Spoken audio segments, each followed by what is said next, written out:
시청자 여러분 안녕하십니까? KBS 9시 뉴스입니다. 여러분 안녕하십니까? 여러분 안녕하십니까? 여러분 안녕하십니까? 여러분 안녕하십니까? 오늘의 주요 KBS 뉴스입니다. 뉴스룸을 시작하겠습니다. 조중동 지금 조중동이 계속 이렇게 경영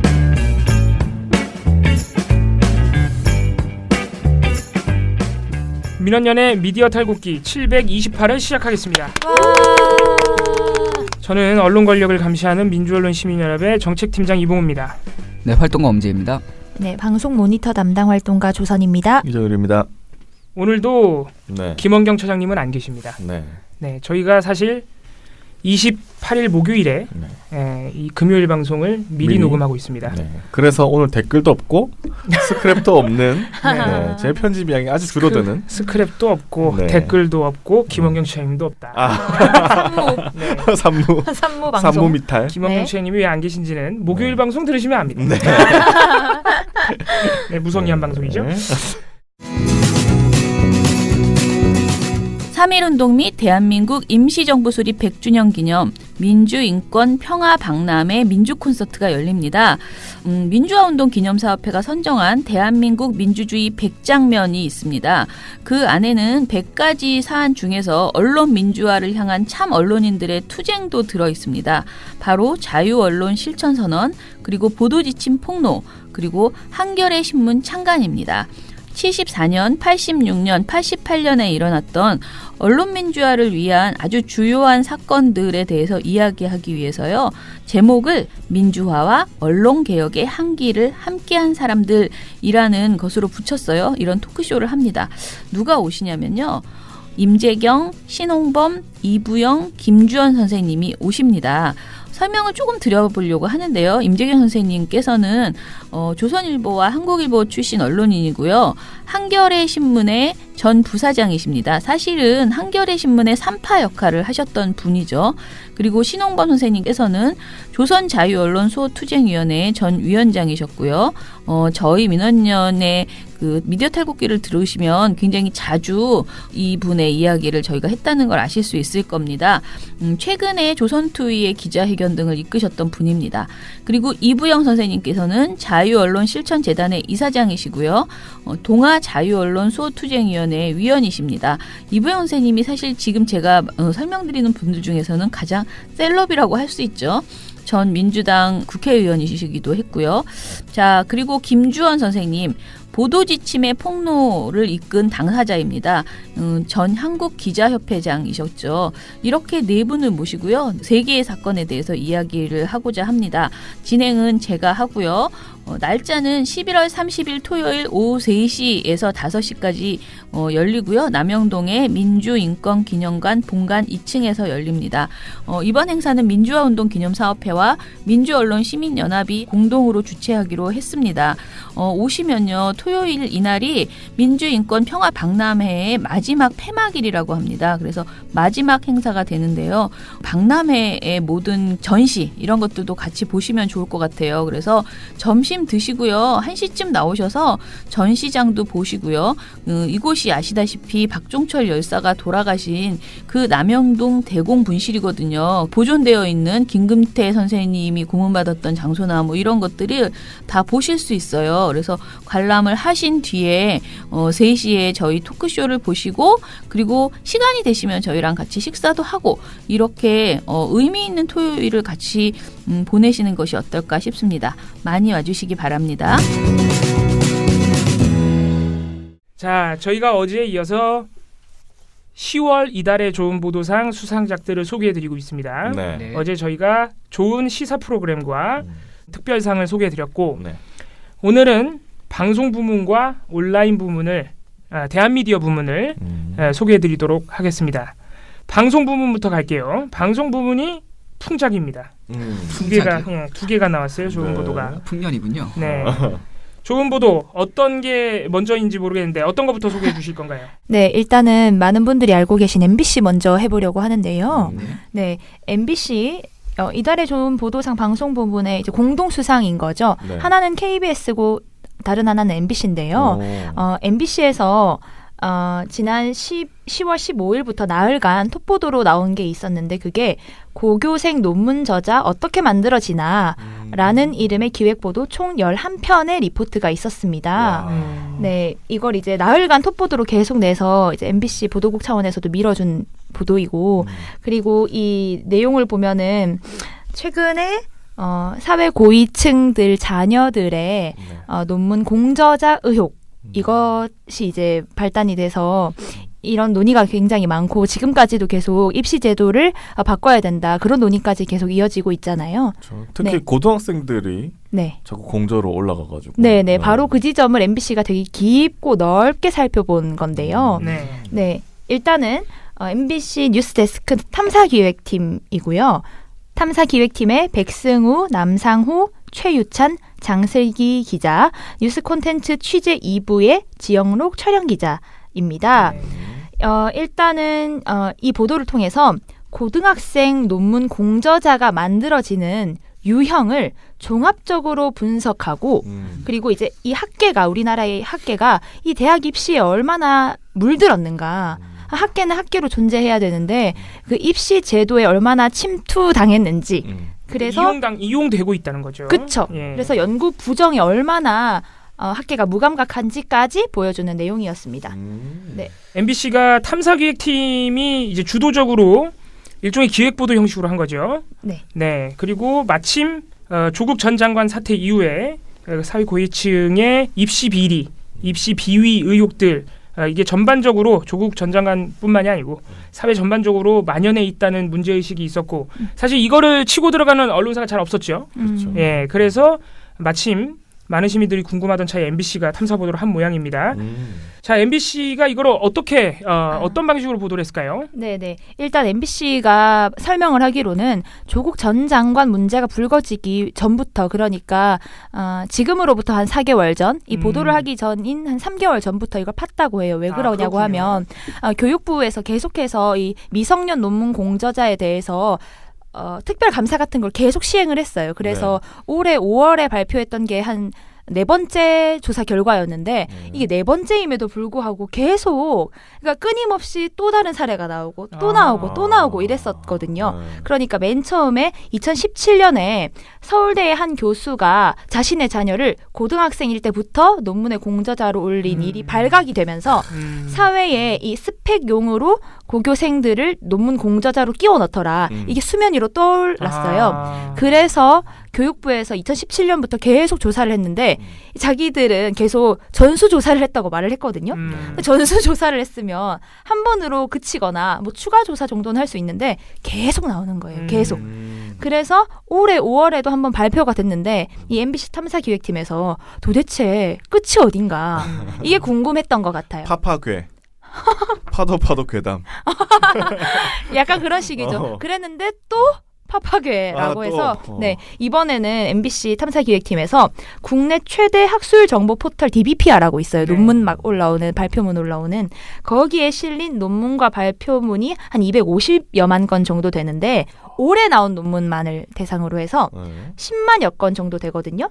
그 중에 고등학생 저자를 분류를 해본 거예요. 분류를 해보면 한 1,200여 명 정도가 고등학생 저자라고 합니다.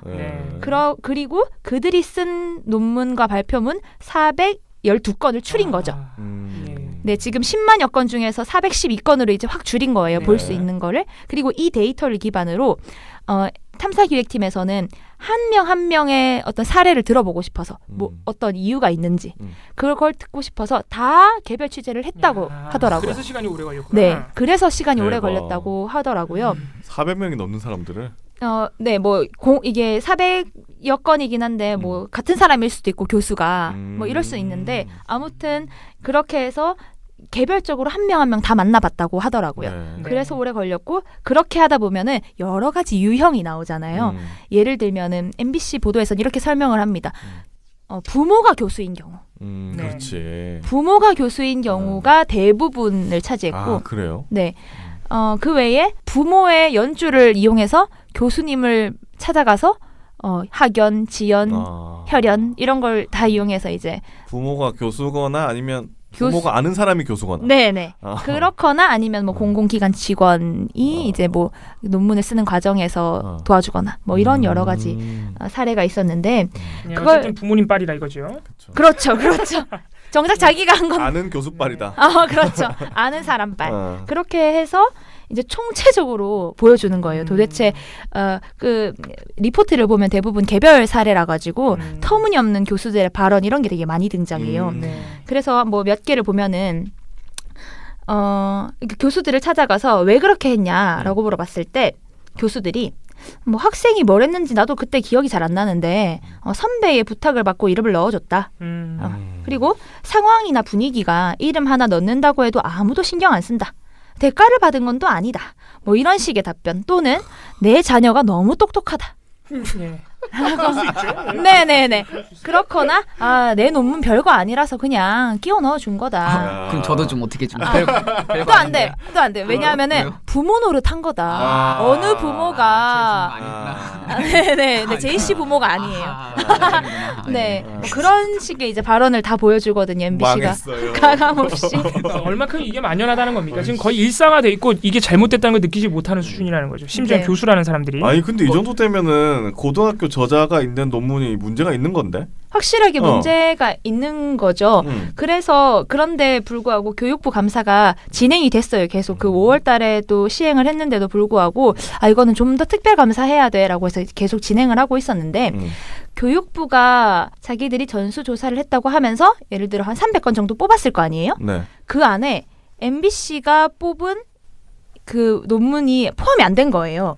그러니까 교육부 감사의 사각지대에 있던 논문을 MBC가 발견한 거죠. 야. 그러니까 MBC가 자기네 취재 과정에서 발견한 교수 또는 고위 공직자의 자녀의 논문, 고교생의 논문 이게 발견이 됐는데 이게 정작 교육부 감사에는 없었다는 얘기 같아요. 교육부 이때까지 네. 뭐 한 거예요, 그러면? 다가 아니라 일부가 그랬다는 얘기겠죠. 네네네네. 일부가 그래가지고 이걸 데이터를 교육부에 전달을 했어요. 그래서 19건 정도를 교육부가 진행하는 그 감사 대상에 추가로 올려줬어요. 이게 언론사가 할 수 있는 역할이죠. 네네네. 네. 그래서 아니, 반대로 얘기하면 언론사도 이 정도 하는데 교육부가 못하는 게 더 약간- 이상하지 않아요? 바로 그 지점에서 MBC가 더 후속 보도를 내놓는데 그럼 도대체 왜 교육부 조사는 제대로 기능하지 못할까 이 얘기도 나옵니다. 그래서 MBC가 보니까 일단 첫 번째로는 논문을 수집하는 과정뿐만 아니라 맨 처음에 조사를 할 때 대학한테 맡긴다는 거예요.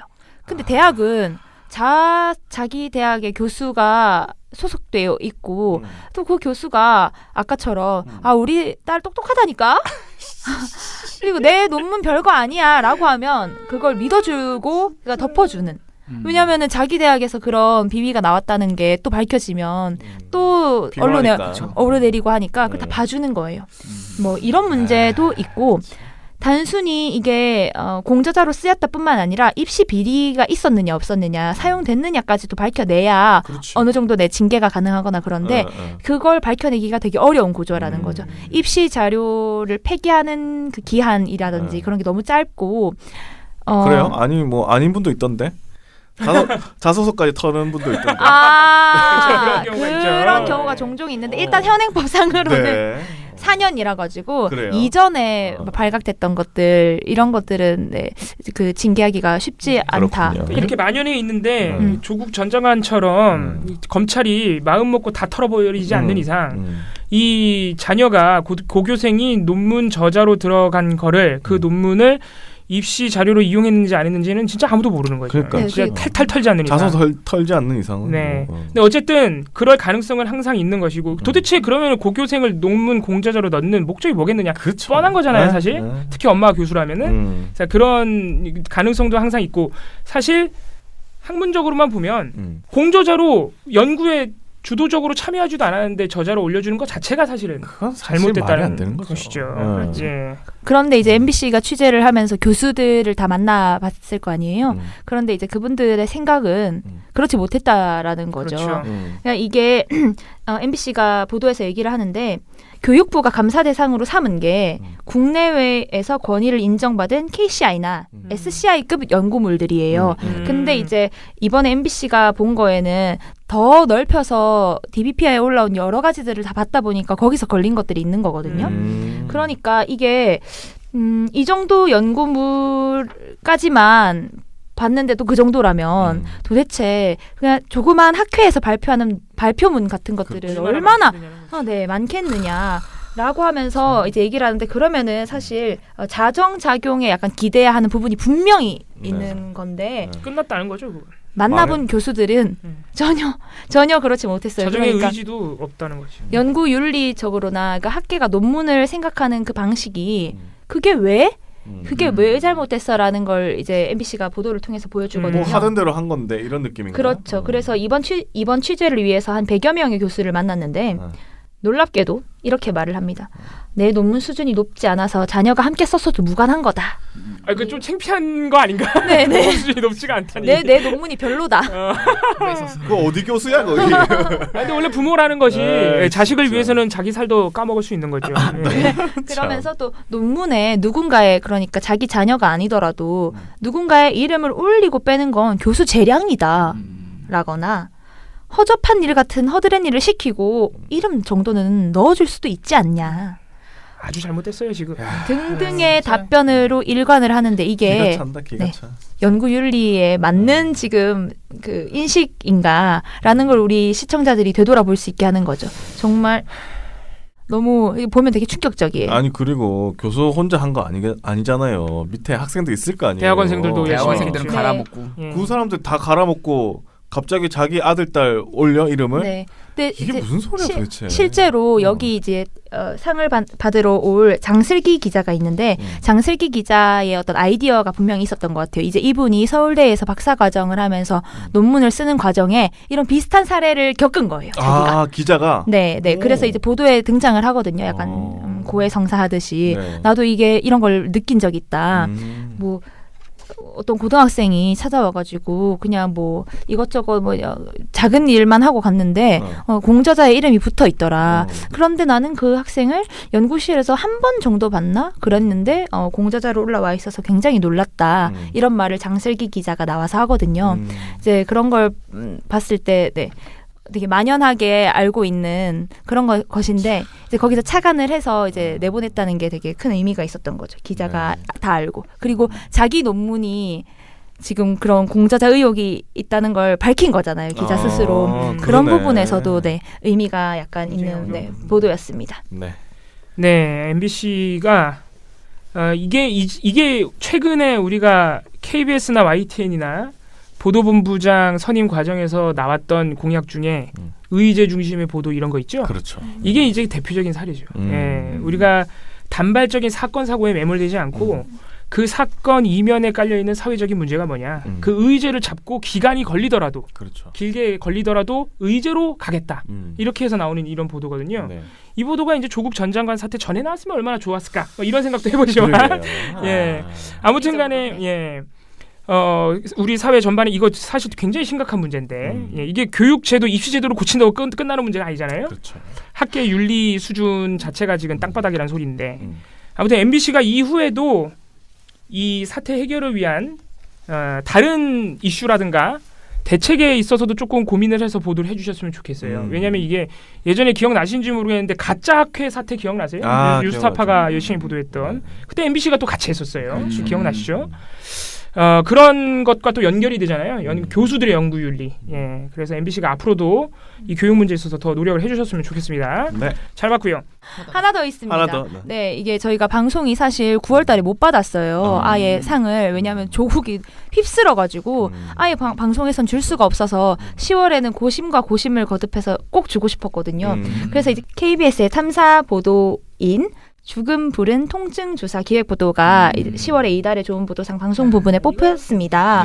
이건 되게 또 놀라운 건데 이게 그냥 개요만 말씀드리면은 통증 주사라고 해가지고 뭐 어르신들이나 아니면 우리가 발목을 접질렸을 때 정형외과에 가면은 통증을 감소시켜 준다라고 하면서 뼈나 신경에 넣어주는 주사가 있어요. 맞아요. 네, 그 주사와 관련해서 이제 보도를 한 건데 이게 묻혀지거나 아니면 되게 다 넘어갈 뻔했던 집단 감염 사고일 것으로 추정되는 그 사고들을 좀 사례를 다 모아가지고 분석을 해봤더니 이거는 분명 주사기 감염이 문제다라고 KBS에서 딱 짚은 거예요. 음. 그래서 이게 그리고 또 이런 주사 감염 사고는 대부분 단발성에 그치기 쉬운데 KBS가 2015년 경기도 성남에서 발생했던 비슷한 그 감염 사고들을 모으고 2012년에 경북 상주에서 있었던 사고를 또 그 근처 가서 또 모아보고 지난해에 강원도 속초에서 있었던 사고들을 모아서 조사를 해본 거죠. 그러니까 이게 피해자들이 나 어느 병원 가서 통증 주사를 맞았는데 이때부터 뭐 허벅지에 멍이 들기 시작했어 라든지 실제로 목숨을 잃은 분도 계셨거든요. 예. 아이고. 그런 사례를 모아봤더니 이거 뭔가 성남시 어떤 병원에서 속초시 어떤 병원에서 문제가 발생했구나. 이제 그걸 모아놓은 거예요. KBS가. 그런데 이걸 예전 그 기사들을 뒤져보면은 대부분 제대로 다뤄지지도 않고 사건 사고로 처리됐겠죠. 네, 사건 사고로 처리되거나 아니면 이게 집단 감염 사고다라는 게 제대로 안 밝혀진 그렇죠. 그런 식으로 넘어간 그래요. 보도들이었는데 KBS가 다시 한 번 더 본 거예요. 일단 성남시 사건에서는 25명의 감염 환자가 생겼는데 문제는 성남시 그 보건소에서 조사를 하고 보건복지부에 그 사건을 넘기거든요. 그런데 그럼 복지부에서 뭔가 조사를 더 했어야 되잖아요. 그런데 그걸 안 하더라는 거죠. 복지부나 그리고 또 뭐 혼합액이나 주사제 같은 것들을 수거해서 식약처에 넘겨도 식약처도 아무것도 안 하고 있고 질병관리본부에서도 아무것도 안 하고 있고 그래서 복지부와 식약처가 당시에 추가 조치를 취하지 않았다 보니까 피해자들이 25명이나 되는데 그들이 어떻게 지금 살고 있는지 같은 추적 조사를 아예 못 끝낸 거예요. 그걸 이제 밝혀냈어요. 예. 상주에서도 마찬가지로 상주에서는 좀 더 심각한 사례가 있었는데 피해자분 중에 한 분이 돌아가셨는데 이 유족들을 찾아갔더니 이걸 모르는 거예요. 그러니까 이 주사로 인해서 돌아가셨다는 걸 모른다는 거죠. 진짜. 모르고 있었는데 그러니까 KBS가 이런 사고들을 모아가지고 취재하면서 유가족을 찾아가서 이랬던 거 아시냐라고 했더니 유가족이 진짜 참회를 하면서 내가 우리 부모님이 이렇게 된 거 모르고 있었다니 이런 장면이 나오거든요. 하늘이 무너질 일이죠. 네, 이게 왜 그랬냐면 사고 조사 결과가 나오긴 했는데 보건당국에서 이 유족들에게 안 알려준 거예요. 헐? 부실행정이죠. 그러면 다. 자기네들끼리만 알고 있는 거야? 네, 지금 모든 게 지금 정부와 보건당국이 지금 미비하게 관리하고 조사하고 그런 게 지금 계속 드러나는 거죠. 또 속초에서도 마찬가지로 관할 보건소가 복지부에 알렸는데 행정 처분을 내려야 되잖아요. 그 병원에. 그런 거나 역학 조사. 그러면은 그때 당시에 그 주사를 맞았던 사람들을 다 이제 조사를 해야 되는데 그런 걸 안 하는 거죠. 그런데 그때 그 사고 병원은 폐업한 상태이기도 했고요. 헐. 그러면서 복지부 담당자가 KBS 취재가 시작되자 그제서야 보건소의 자료를 추가로 제출해달라고 하고 우리가 역학조사 이제 시작하면 되죠. 이제 하는 게 이제 무슨 와서? 의미가 있을까? 그 주사기 다 없을 텐데. 그렇죠. 그래서 KBS가 아니 폐업했는데 어떻게 역학조사를 해요? 라고 기자가 묻는 장면이 나옵니다. 뭐라고 대답하던 거예요? 대충 그냥- 그게 그냥 뭐 허허 하면 이제 하면 되지 약간 이렇게 넘어가요. 말이네 그게.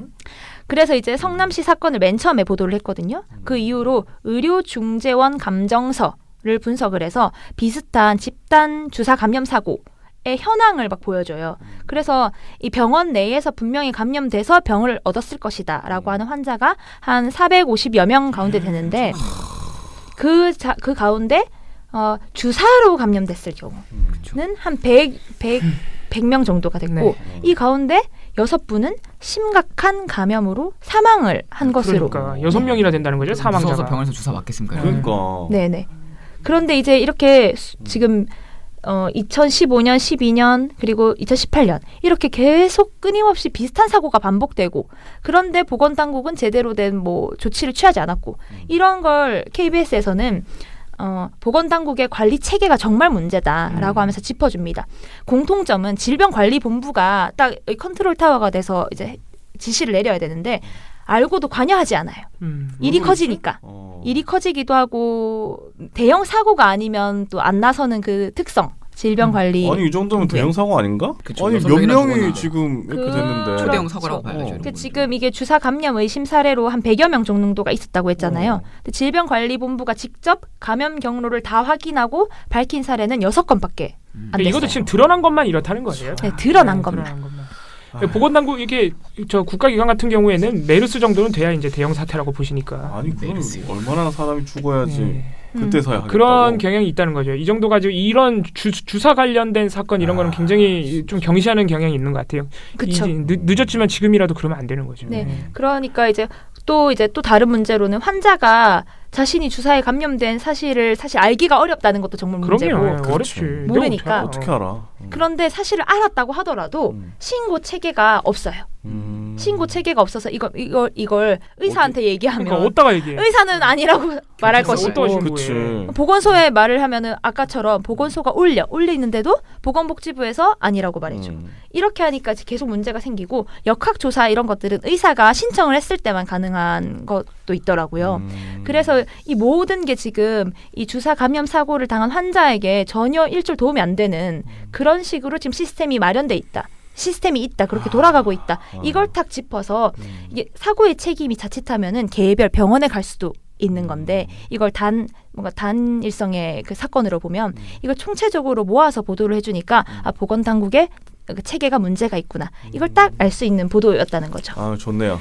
네. MBC가 잘 알려진 사건의 본질과 사회 전반에 깔린 문제를 의제 중심으로 파고들었다면은 KBS 같은 경우에는 이제 또 다른 언론의 역할이라고 할 수 있는 사람들이 잘 모르는 시민들이 잘 모르는 우리 사회의 어떤 부조리나 국민의 생명에 위협이 되는 숨은 위험들 이런 것들을 파헤치는 게 또 언론의 역할 아니겠습니까? 네. 그렇죠. KBS는 또 그런 역할을 해줬다고 볼 수 있겠네요. 이건 진짜 근데 이 주사 관련된 의료 사고가 우리가 몰라서 꽤 많아요. 이게 단발성 보도로 그동안 나왔던 거 생각해 보시면은 주사 바늘을 원래 1회 한 번만 쓰고 버려야 돼요. 돼. 예. 주사 바늘 한 번만 쓰고 버리는 게 의료법상 그렇게 돼 있는데 너무 많은 병원들이 재활용한다는 게 얼마 전에 또 단발성 보도지만 나오긴 했었습니다. 그렇죠. 이게 다 그런 것과 연관돼 있기 때문에 KBS가 이거에 이어서 MBC처럼 또 기획 보도를 하나 하셔가지고 보건당국의 시스템 및 의료 관리 체계가 어떤지 좀 기획 보도까지 나아가 주셨으면 하는 기대가 되네요. 알겠습니다. 좋은 보도 방송 부문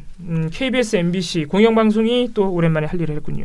네, 명단을 말씀드리면 얘기 안 했어요? 네, KBS 탐사보도부 우한울 이승철 취재기자, 그리고 안용습 촬영기자, 박혜숙 작가, 김준석 PD, 정광본 데이터 분석가, 맹지연, 윤지영 리서처. 근데 이게 이제 그 시사기획창이랑 같이 네, 이제 탐사보도부. 해가지고 이렇게 수상자 명단이었습니다. 네. 탐사보도부가 이렇게 팀처럼 움직여서 KBS 뉴스의 보도도 내시고 시사기획창에도 방송하시고 그렇게 하더라고요. 좋네요. 네. 고생하셨습니다. 축하드립니다. 자, 오래 기다리셨습니다. 다음으로 네. 10월 민원연 이달의 좋은 보도상 대한미디어 부문, 우리가 대한미디어 부문 참 오랜만에 상드립니다. 그죠? 제가 와서는 거의 처음으로 예, 선정한 것 대한미디어 같습니다. 네. 부문에 우리가 갑자기 또 까먹었네. 단비뉴스 드린 적이 있습니다. 단비뉴스 올해의 좋은 보도상 작년에 받으셨고 네. 예, 그런 사례가 있습니다. 오랜만에 이달의 좋은 보도상을 수상한 대한미디어 어디입니까? 네, 다페이스입니다. 꽤 유명하죠. 이거 아실만한 분들은 네네. 아실만한. 예. 미디어의 뭐 선두주자라고 불러줄 수 있는 이 다페이스에서 이 간호사 라이프라는 제목의 다큐멘터리를 하나 제목 좋다. 네, 예. 제작했거든요. 그래서 이제 이 간호사들이 겪고 있는 이 어떤 부조리나 어떤 불평등한 문제를 거의 뭐 총망라해서 한번 자세히 파낸 그런 보도였습니다. 뭐 태움 이런 것도 이제 들어가는. 그렇죠. 태움부터 얘기겠죠? 시작해서 사실 예. 이걸 보면 저 간호사라는 직종이 정말 뭐 사실 안 힘든 직종은 없겠지만 정말 많은 부조리를 겪고 있는 직업 중 하나다. 네. 뭐 거의 뭐 일상의 적폐라고 해야 되나 그런 것들이 너무 많은 그런 직종이더라고요. 그래서 네. 이게 사실 지금까지 뭐 단발적으로 뭐 태움이 문제다. 사실 최근에는 그 간호사분들 몇 분이 자살한 사건이 있어요. 네, 돌아가셨어요. 그래서 많이 서울의료원의 뭐 서지훈 간호사나 서울 아산병원의 박선욱 간호사도 이 간호사 일을 하다가 이 스스로 목숨을 끊는 이런 네. 사건들이 계속 일어나고 있는데 그러니까. 이 변화가 사실 그렇게 없거든요. 해결이 안 되고 있죠 지금. 네. 그래서 한번 이 다페이스에서 이 전현직 간호사들의 이야기를 충분히 들어보니까 당사자, 그러니까 내부자의 이야기를 들으면서 이제 이 문제를 조금 더 시민들에게 알리는 이런 작업을 했던 거거든요. 네. 네. 총 몇 편으로 구성이 돼 있나요? 총 이 다큐멘터리? 4편으로 구성이 되어 있는데, 4편. 네네.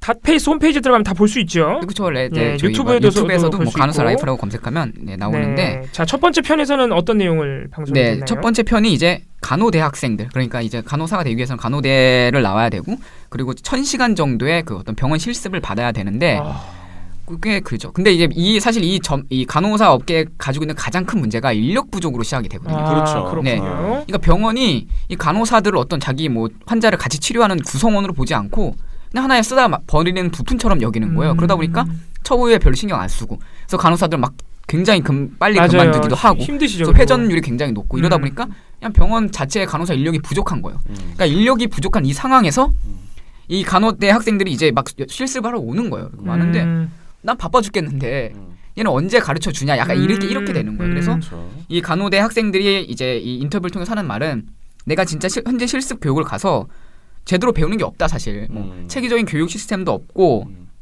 뭐 누가 와서 가르쳐 주는 거 없고 그냥 거의 이분들이 쓰는 표현이지만 병풍처럼 거의 그냥 서 있는다 1000시간 동안. 그래서 물론 뭐 배우긴 하겠지만 어떤 심도 있는 뭐 실습을 한다든지 이 간호사들로서 갖춰야 될 그런 것들을 제대로 배우지 못한다. 이런 시스템이 없다. 막 이런 지적을 했었던 거고. 네.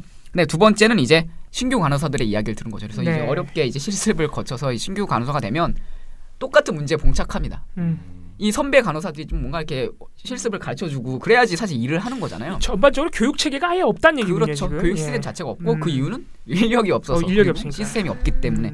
그래서 이 간호사들이 굉장히 짧은 그 어떤 실습 교육만 받고 바로 현장으로 투입되고 그러면 이제 모든 이게 사실 이런 게 어떻게 되냐면 모든 문제가 다 개인의 간호사로 가는 거거든요. 그렇죠. 시스템이 없기 때문에. 예. 그래서 간호사 실수를 하면 그냥 그건 개인의 잘못이 되는 거예요. 그래서 이 간호사 입장에서는 내가 어떻게 하다가 실수하면 어떨까 막 이런 굉장히 많은 스트레스를 받고 또 간호사들이 실수하면은 이게 그냥 넘어갈 수 있는 일이 아니거든요. 사람 목숨이 사람 왔다 갔다 하니까. 잘못 뭐 약을 좀 더 투약한다든지 뭐 덜 투약한다든지 하면은 사람의 목숨까지 잃을 수 있기 때문에 그러니까 스트레스가 어마어마하신 거예요. 이 그렇죠. 엄청난 직군 스트레스를 자체가. 받는 거. 그래서 예. 이 간호사는 나는 사람을 살리는 일을 하고 싶은데 어떤 그 지원이 하나도 없다 보니까 그 사이에 끼어가지고 이러지도 못하고 저러지도 못하고 스트레스만 받는 거예요. 착잡. 그래서 이제 회전율이 굉장히 높은 직업이 되는 거죠. 그래서 너 마음이 싫으면 그만둬라. 간호사 할 사람 많다. 막 이렇게 접근하기 시작하는 거죠. 그래서 여기서 응사라는 게 있대요. 응사라고. 응사? 네, 응급사직인데. 사직? 네, 응급사직. 그래서 하루 만에 그만두는 겁니다. 나 더 이상 못하겠다 하고. 그러니까 우리가 사실 뭘 퇴사할 때 뭐 나름의 뭐 이런 게 있잖아요. 절차가 있는데 이 간호사 업계는 너무 이게 당연하다 보니까 그러니까 일상 다반사라는 얘기죠. 그런 게. 다반사니까 예. 응사라는 말을 하면서 그런 그냥 용어가 있을 정도로 갑자기 그만두신다는 거죠. 너무 그냥 힘드니까. 내가 응사하겠습니다 하면 다음날 그냥 안 나오는 거예요. 허허, 근데 이게 사실 이게 모든 게 사실 다 인력 부족에서 시작한. 태움 얘기도 다페이스에서 많이 해줬을 네. 것 같은데 어떻습니까? 태움 얘기. 태움도 사실 또 마찬가지 이야기인 거예요. 그러니까 태움이라는 게 뭐냐면 이 영혼을 태울 정도로 이 고통을 준다고 해서 이 태움이라고 네. 부르더라고요. 그래서 간호계에 되게 고질적인 어떤 병폐죠. 병폐죠. 예. 아주 관행이고. 적폐죠. 예. 네, 아주 나쁜 건데 그냥 선배 간호사가 이제 그 괴롭히는 신규 거죠. 간호사에게 네. 막 계속 쪼고 괴롭히는 뭐 괴롭히고 이런 식의 어떤 그런 걸 그러니까 말하는데 교대 시간 됐는데 집에 안 보내고 막 이런 것도 그럼요. 있고요. 예. 뭐 실수하다 보면 뭐 사실 우리 군대 갔다 와서 다 알잖아요. 네. 작은 실수 하나 가지고 진짜 사람을 죽일 듯이 혼낼 수 있는 게 사실 어떤 뭐랄까 그 권위에서 나오는 그런 게 충분히 가능하기 때문에 이게 너무 간호업계에서 전반적으로 있는데 이것도 어떻게 나쁜 개인, 악마 같은 개인의 문제가 아니라 그렇죠. 서로 너무 바쁘고 신경질적이고 사실 또 아까도 계속 말하지만 이 간호업계에서는 간호사라는 일이 내가 조금만 실수해도 큰일이 날 수 있기 때문에 대단히 신경이 날카롭게 있고 그 와중에서 뭐 신규 간호사가 오고 난 일은 많고 이러다 보니까 좀 이런 문화들이 그러니까 이런 현상들이 이런 적폐들이 계속 이어지는 게 아닌가라고 하더라고. 그래서 다페이스에서 뭐 언제 넘어갈지 모르는 환자들, 심지어 그런 환자들 한두 명도 아닌 수십 명씩 봐야 하는 간호사들에게 병원의 매 순간이 응급 상황이다. 그래서 그 상황에서 신규 간호사 혹은 저연차 간호사들에게 일을 알려주기까지 해야 한다는 거지 하면서 어떤 구조적인 힘듦을 이야기했어요. 그러니까 인력이 보충되지 않으면 근본적으로 태움이고 뭐고 하나도 해결이 안 되는 인력이 거죠. 보충이 되려면 사실 병원이 간호사를 뽑아야죠. 구성원으로 여겨야 돼요. 그러니까 사실 그러니까 나랑 같이 치료하는 사람이다. 의사와 함께 그러니까. 환자를 치료하는 사람이다. 돌보는 사람이다라는 인식이 있어야 되는데 그게 아니라 그냥 구분되어 있잖아요. 사실 의사는 따로 간호사는 따로 그리고 심지어 간호조무사도 따로 있어서 마치 하나의 서로 다른 것처럼 대하는 게 전 가장 큰 문제라고 생각하거든요. 네, 혹시 그 부분에 있어서 다페이스가 뭔가 이렇게 대안에 대해서 좀 얘기를 해주시나요? 대안을 얘기하는 네. 거는 이제 마지막 편에서 이제 이 간호사들이 이제 어떻게 이제 이걸 풀어 나갈까 이런 고민을 좀 담았어요. 그래서 지금 고연차 간호사들, 막 20년 된, 30년 된 간호사들 4개 나와서 얘기하는 건 결국 어쩔 수 없이 우리의 이 문제를 계속 얘기하는 수밖에 없다. 우리가 이런 맞아요. 문제를 겪고 있고 이런 어려움이 있고 그래서 해결해야 된다라는 목소리를 계속 내는 수밖에 없는 거잖아요. 사실. 시간이 오래 걸려도 그게 시작이야. 네, 모든 그쵸. 문제를 바꾸려면 일단 목소리를 내야 됩니다. 그래서 그런 얘기를 하면서 네, 여기 잘 캡처를 하나 해봤습니다. 해오셨는데 2018년 한 해에만 간호사 전체 간호사의 15%가 병원을 이거 너무 떠났다고 심하면서. 하죠. 10명 중 1명은 무조건 떠난다는 무조건 거 아니에요? 그만둔다는 거죠. 1년 안에. 아니 하나 1년 동안. 와. 이런 직업이 있었다라는 거예요. 사실 태움 때문에 간호사 몇 분이 돌아가셨을 때 네. 경향신문 등에서 기획보도를 좀 내긴 많이 냈습니다. 냈죠. 근데 이게 그렇게 우리가 잘 알고 있는 다른 이슈들처럼 화두가 되진 못했어요. 사회적 화두가 되진 못했어요. 업계의 문제로 치부가 되는 점이 좀 있었고 그래서 계속해서 해결이 안 된다 이런 얘기가 많이 나왔는데 다페이스에서 이거를 현장의 목소리를 중심으로 좀 근본적인 부분까지 다 좀 체계적으로 정리를 하셨다고 보면 될 것 같아요. 또 다페이스가 영상을 잘 만들기로 좀 유명합니다. 그렇죠. 그래서 보시기 편합니다. 또 어렵지 않고. 그리고 이게 또 되게 독특하게 제작이 됐는데 이 다페이스에서 이제 다페피플이라는 걸 운영하면서 예. 이제 우리가 이런 간호사의 문제점을 지적한 영상을 만들겠다 하고 이제 펀딩을 연 거죠. 그래서 2,347명의 독자들이 이제 후원해주고 지지해줘서 사실 이런 영상이 만들어졌거든요. 그래서 뭐 언론의 어떤 요즘에 수익 창출 모델을 되게 고민을 많이 하는데 굉장히 이렇게 독특하게 만들어서 저희도 이제 심사에 그런 점도 반영이 됐었거든요. 이 네. 닷페이스와 같은 대한 미디어 그리고 우리가 유튜브 등에서 볼 수 있는 다른 뭐 1인 미디어나 이런 시민 미디어가 할 수 있는 기성 매체가 잘 못하지만 이런 시민 미디어가 시민이 만드는 미디어가 할 수 있는 것 중에 가장 강력한 경쟁력이 뭐냐면은 일상 속의 시민들의 목소리를 담는 거예요. 그쵸. 현장의 목소리를 담는 건 네, 기성 매체가 디자인 잘 안 해줍니다. 그렇죠. 예, 잘 안 해주고 구조적으로 잘 못해요. 예. 뉴스에서 일반 시민들의 목소리 보기 힘들죠. 그렇죠. 지역 현안에 대해서 우리가 볼 수 있습니까? 못 한 보죠? 10초 정도 나가죠. 네. 나가면. 네. 업계의 목소리 못 듣는데 이런 부분이 이제 이 대한 미디어가 할 수 있는 뭐라 할까요? 청사진이죠. 예, 네. 그래서 그런 부분을 잘 살리신 사례 같아요. 네. 좀 착잡한 이슈이긴 하지만 네. 다페이스 보도라고 해야 되나? 아무튼 그거 사실 다페이스 어렵더라고요. 네. 콘텐츠를 네. 좀 계기로 해서 다른 매체들도 좀 관심을 가지고 꾸준히 보도해줬으면 좋겠습니다. 네, 네. 그 참여자 명단 말씀드릴게요. 수상자. 네, 수상자 그럼 그것도 명단을 말하겠구나. 다페이스의 이제 모진수 프로젝트 총괄 PD, 리인규 필름 메이커, 조소담 스토리 에디터, 김헵시바 디자이너, 이준희 촬영 보조, 강수민 현장 진행 보조 이렇게 네. 6명. 네. 고생하셨습니다. 네. 축하드립니다. 자, 여기까지 10월 이달의 좋은 보도 대한미디어 부문과 방송보도 부문을 모두 살펴봤습니다. 네. 저희가 신문보도 부문이 사실 하나 남아있는데 그건 내일 방송에서 저희가 소화해드리기로 하고요. 네. 네. 민원연이 이렇게 많은 부분에서 좋은 보도를 발굴하고 시민들로부터 추천받고 있습니다. 네. 민원연 홈페이지에 추천 및 공적서 양식을 받아서 추천하실 수 있으니까 우리 언론인 여러분 그리고 시민 여러분이 많이 앞으로도 추천해 주시고 격려해 주시기 바랍니다.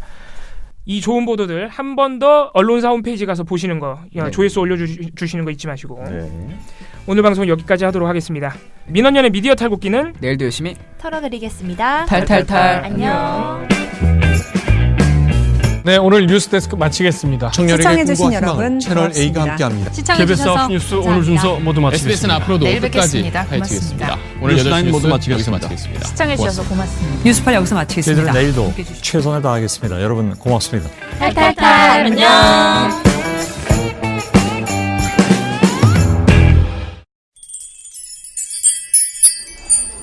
민원연 회원 가입 가입하시면 매달 후원회비가 9달러 지상파의 종편 신문까지 세트로 감시하는데 9달러 거기에 좋은 보도 좋은 방송까지 발굴하고 팟캐스트도 매일 나가는데 9달러 매달 소식지도 나가고 매년 회원들과 같이 하는 행사도 여러 개 하는데 9달러